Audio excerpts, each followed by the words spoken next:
Until Dawn uses the monsters as representation of individuals' fear. Because people don't deal with fear when they should. See, they only deal with fear when it gets so bad that they're gonna die, and even then some people don't. Hey guys, if you like breaking down movies like this with me, and reviews and other such things like this, movie themed, please hit subscribe. So let's look at how this starts. Clover, she's a chick. I'm sorry to my wife, she's a woman. Pulls Max, Nina, and Abe out of this abandoned mining town to look for her sister Melanie, who disappeared over a year ago. Clover, please don't delete. Just watch. I could have handled everything after Mom's death differently. And I know it's not an easy decision, but please call me back.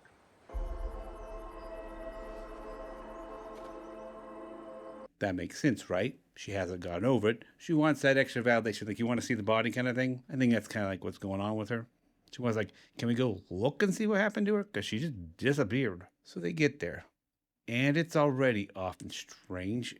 Empty streets, nothing moving. They stop at the roadside shop to meet a guy. We don't know yet, but he's actually Dr. Hill. A crazy doctor? Of what? Abuse? Guy's common way that doesn't sit right. Like we're entering his world now kind of thing. You're like, okay.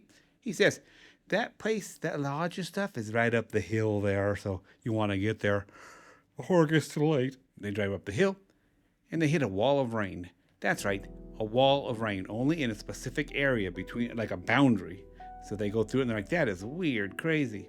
But they go through it because they don't know they're in a horror movie. Who does? Then they're in, and they get into the lodge. There's a lot of missing posters along the wall at the lodge. And from there, it goes from bad to worse to horrible fast. They start getting murdered by an evil axe murderer. And this is the first run. First run, you say? Just hold on. We'll get to that. They're hunted by a masked killer. No plan. Clovers go running through the woods. Just run for yourselves. Run, panic, blah, blah, because you're just a city person. You're not like acclimated to fighting and dealing with it. Nina's screaming. Abe's trying to keep up. They're getting picked off one by one. And then all of a sudden everything resets. And they're like,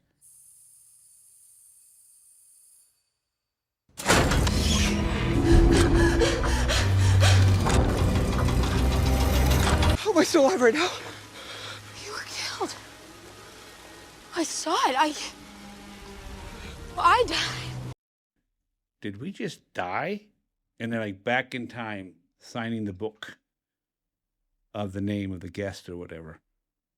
So now it's the second time. And they do it again. Run, hide, die. That's what people do. They just want to get out of there. They just want to run. No direction, no plan. Don't know what the heck's going on. Just freaking out. It's not that fun to be murdered, I imagine. So they run and hide. And you know, it keeps happening over and over again. Sometimes the killer is something worse or something even weirder, but they're all weird and creepy and horrible. But wherever they go, there's something trying to kill them regardless. Things in the woods, something watching them.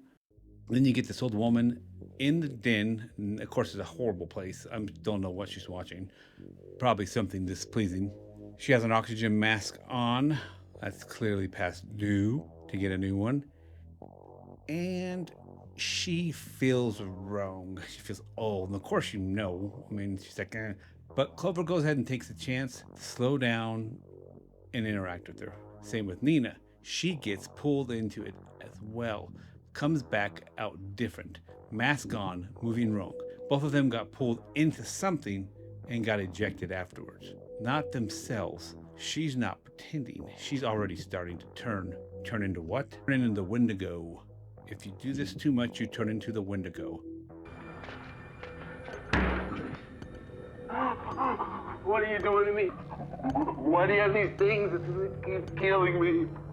Who are you? The patient showed signs of starvation and muscle atrophy, but most importantly, intense fear.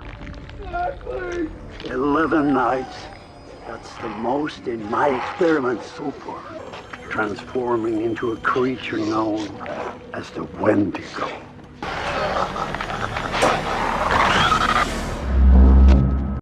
Basically, they've got to get this figured out.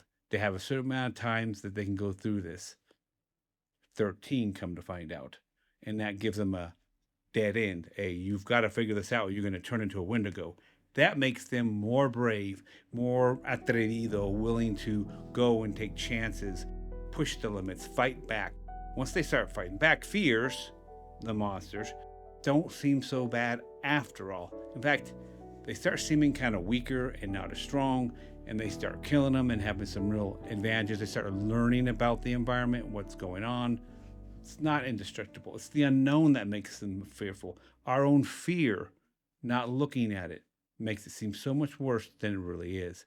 And that's kind of the lesson of this movie that I saw. I mean, at the end, they go back, when they're trying to figure out, they go into the basement of the lodge, which is not an inviting place. And there's all the monsters there hanging out, all their fears hanging out. They stop looking for a way out and they start looking for a solution, for answers.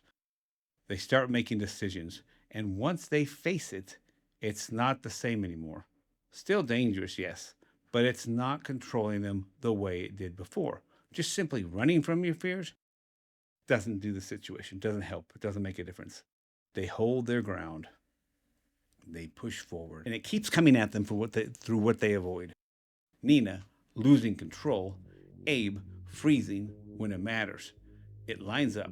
And if they don't deal with it, they're going to stay in this and then become their fears. They will literally become their fears, the wendigo. You avoid it long enough, you become the thing you're running from. And Clover's dealing with the hardest version of that. Well, see, she finds her sister there, and her sister's like all crazy monster.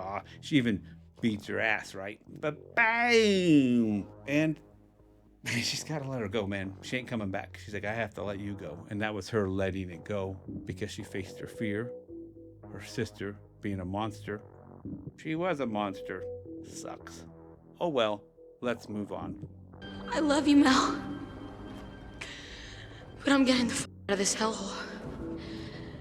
You see, like I said before, people don't deal with fear when they should. They deal with fear once it becomes such a problem or starts controlling them that they have to do something about it. And often having the pressure, like in this case, you got 13 times before you turn into a wendigo. And during that process, maybe halfway through, you'll get a taste what that's like to be a wendigo. And you're like, yeah, that sucks. And that's what Until Dawn is showing. They got to survive the night and get to the day, but they got to do it by facing their fears. And that's what the gang did. Hey, until next time, peace, yeah, boy.